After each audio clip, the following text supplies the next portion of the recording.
Sefer Devarim, Parshat Vayeilech, on universal education. In Parshat Vayeilech, Moshe, 120 years old and preparing to die, begins his final remarks to Bnei Yisrael, the people of Israel.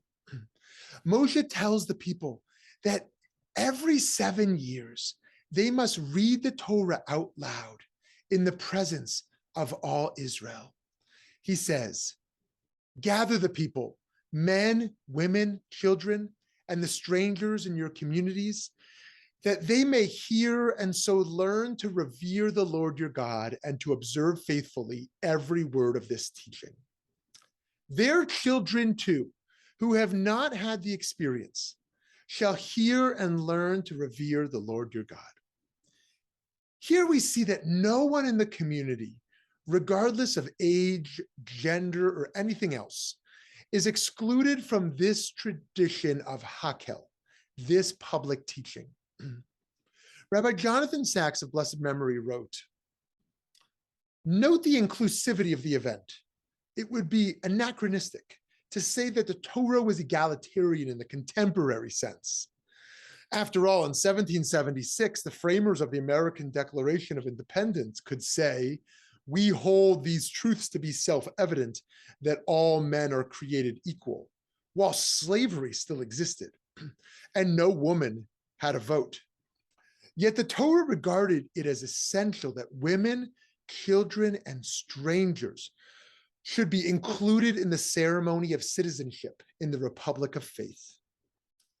From the calling of all to stand before God, we learn that all Israelites are included in the covenantal community.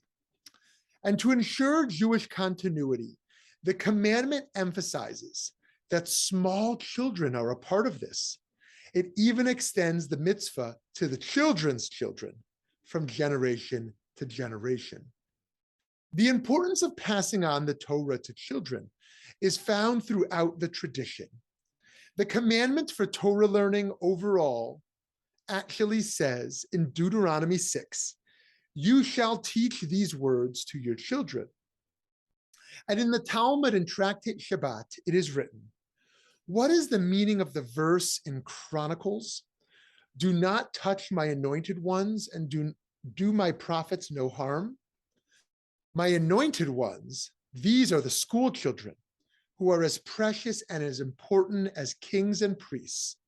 And my prophets, these are Torah scholars.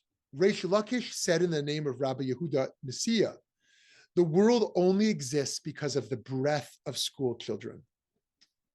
Based on this passage, Maimonides taught in his law code, the Mishna Torah, it is mandatory to appoint school teachers for small children in each and every state, in each and every province, and in each and every city. Any city wherein there are no children flocking to a teacher's house, the inhabitants thereof should be excommunicated until they do appoint teachers for the school children.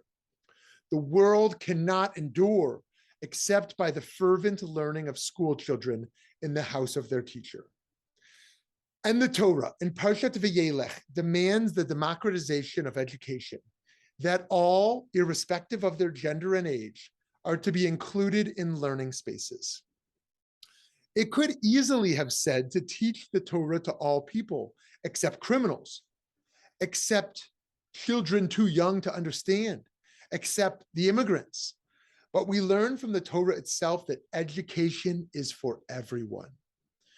Within the Jewish community, education in Tanakh, Talmud, and other Jewish texts should be affordable and available for all. Similarly, students in Jewish schools must have a right to a complete secular education so that they are safe and able to thrive in whatever community they choose to be a part of. Globally, though, we must pursue justice and education even more urgently. In many countries throughout the world, girls still have lower access than boys. Many families are in such oppressive poverty that even when there is access to school, they are forced to pull their kids out of the classroom and into agricultural work. And the education in many nations suffers from such a lack of basic resources that children cannot reap the necessary benefits. In the time I spent in villages in Ghana and Thailand, I witnessed firsthand some of these insufficient classrooms over the course of full summers.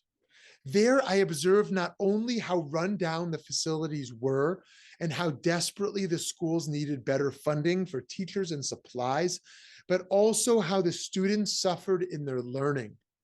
Rather than becoming empowered thinkers with the tools they needed to succeed in the world, the students were mostly relegated to engaging in the rote repetition of rudimentary concepts. According to the United Nations, 57 million children around the world are not receiving an education.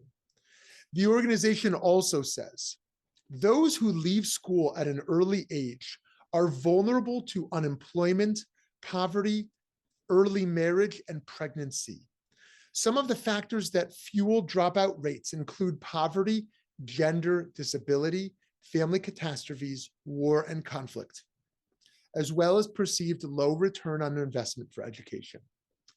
Developing alternative learning opportunities that take into account these reasons for high dropout rates are necessary to provide young people appropriate opportunities to consolidate their basic knowledge and competencies and equip them with the relevant skills needed to obtain employment, become business owners and entrepreneurs, or engage in other productive work.